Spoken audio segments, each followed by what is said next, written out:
From quick, blink-of-an-eye hunts, through prey that fought back much harder than expected, all the way to the biggest prey my yellow-haired desert ants have ever faced. This experiment will show how far a colony can go when the prey keeps getting bigger, faster, and stronger. In this video, I'm going to feed my pet ant colony bigger and bigger prey to find out at what point a single worker ant is no longer enough to bring it down, and at what point the prey becomes too big, too fast, or too risky for the ants to hunt safely. First things first, we need a clean and empty arena to keep this experiment as controlled as possible. Just the ants, the prey, and one entrance that I can open as soon as everything is ready. We are starting very small with fruit flies. They should be about as easy as prey can get. So I placed a few fruit flies into the arena, opened the entrance, and immediately the first workers rushed in to inspect the new hunting ground. Just as I expected, it did not take long until the first ant discovered them. The moment she made contact, the hunt was basically already over. Then another ant found one, and then the next one, and within seconds, every fruit fly that came too close was taken down almost instantly. To get more footage, I added a much larger batch of fruit flies into the arena, and this made one thing very clear. Fruit flies are exactly what they are supposed to be for this colony: easy prey. The ants also use their formic acid after grabbing onto the flies, which helps weaken or knock them out before they are carried back to the nest and fed to the larvae. So the first round was very clear.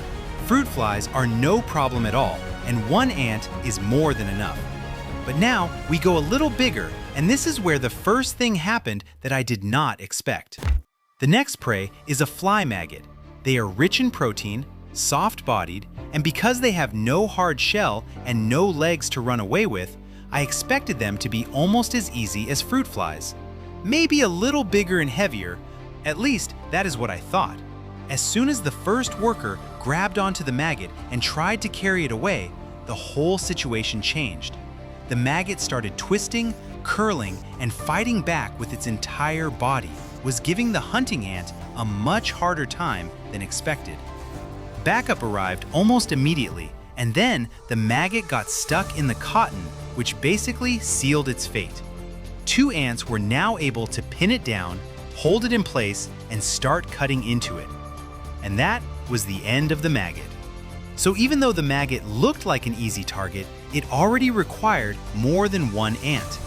And that made me wonder, if a soft-bodied maggot can cause this much trouble, what happens when the prey has armor? The mealworm. After seeing that even a maggot required teamwork, I really started wondering how many ants it would take to deal with a mealworm. Because this prey is not only moving, it is also protected by a hard outer shell that makes it much more difficult for the ants to cut into it. I placed the mealworm into the arena and opened the entrance again. As usual, the ants rushed in quickly. A few seconds later, the first worker spotted the mealworm and immediately started chasing it.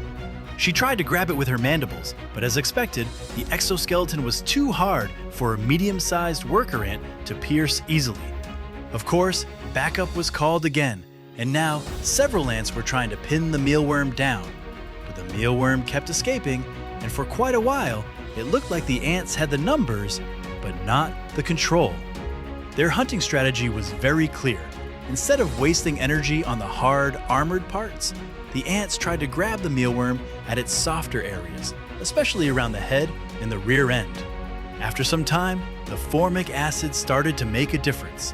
The mealworm became slower, its movements became weaker, and the ants finally managed to pin it down. Once they had enough control, they held it in place long enough to cut into it and start feeding. So the mealworm was definitely huntable, but compared to the fruit flies and even the maggot, this was already a different level. It required more ants, more time, more patience, and a much more precise hunting strategy.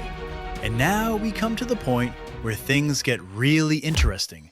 The next prey is a single cricket.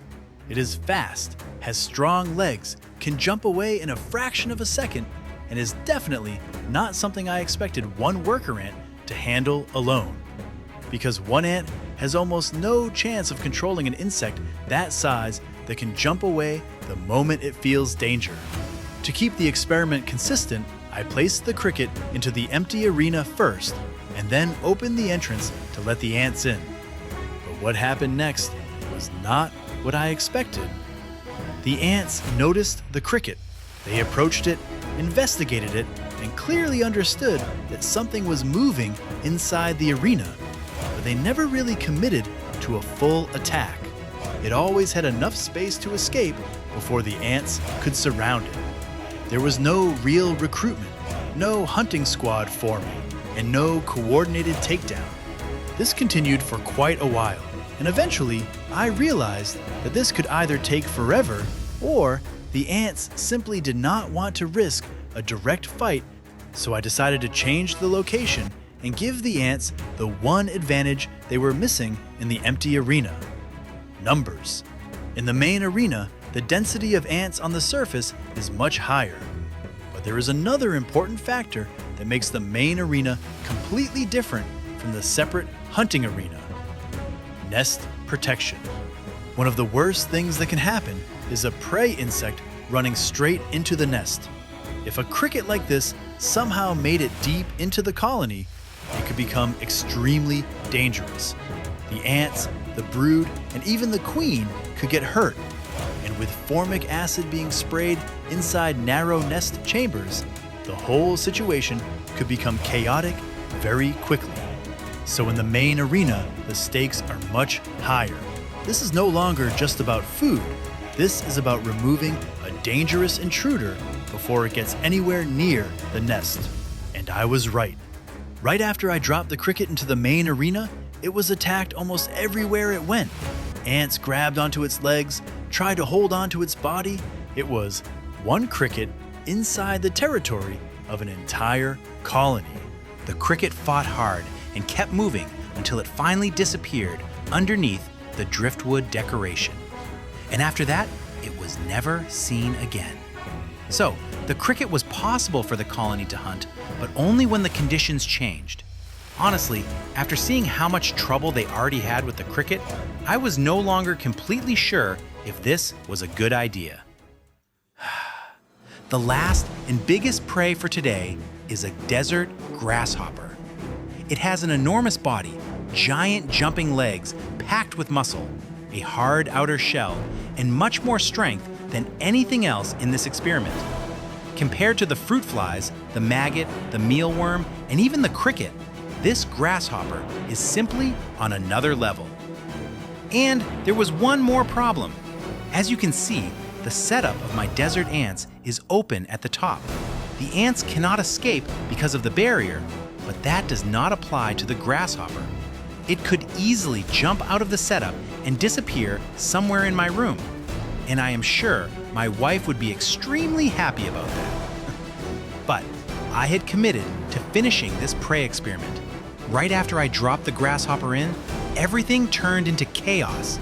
It started jumping around wildly, climbing over the decoration and trying to get away from the ants approaching from every direction. At one point, it climbed to a higher part of the arena, and I really thought it would jump out at any second. For a moment, I was just watching it thinking, please do not do it. Luckily, it never tried that approach.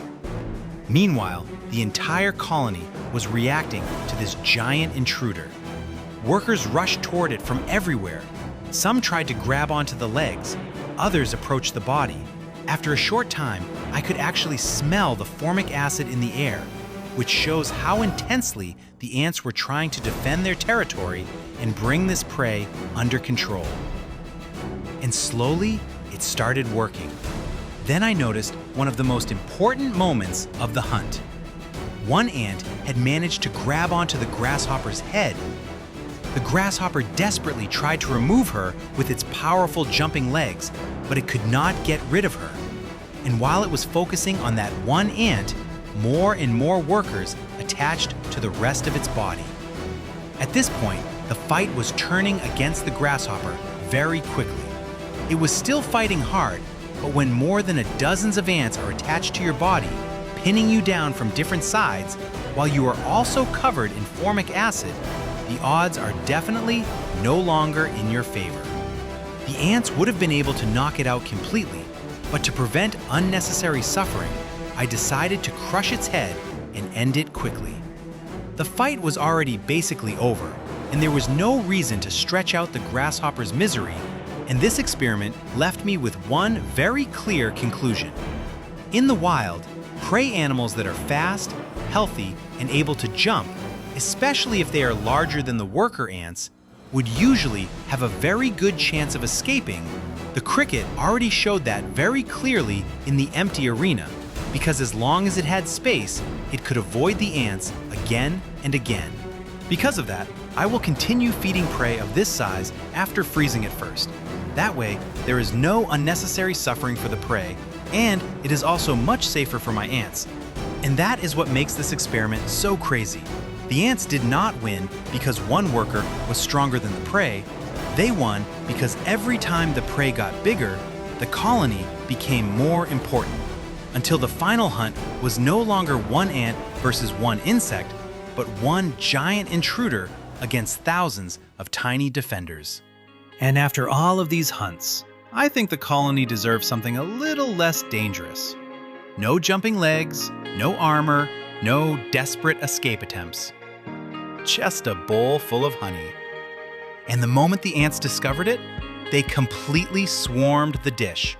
Workers rushed in from every direction, lowered their heads into the honey, and started filling up like tiny golden fuel tanks. After dealing with fruit flies, maggots, mealworms, a cricket, and even a grasshopper, this was probably the easiest meal of the entire day. And honestly, they earned it. Because after watching them hunt, fight, recruit backup, defend their nest, and take down prey much larger than themselves, this little honey feast felt like the perfect reward for the whole colony. I hope you enjoyed this video. Don't forget to leave a like and subscribe if you want to see more ant content like this, and I will see you in the next one.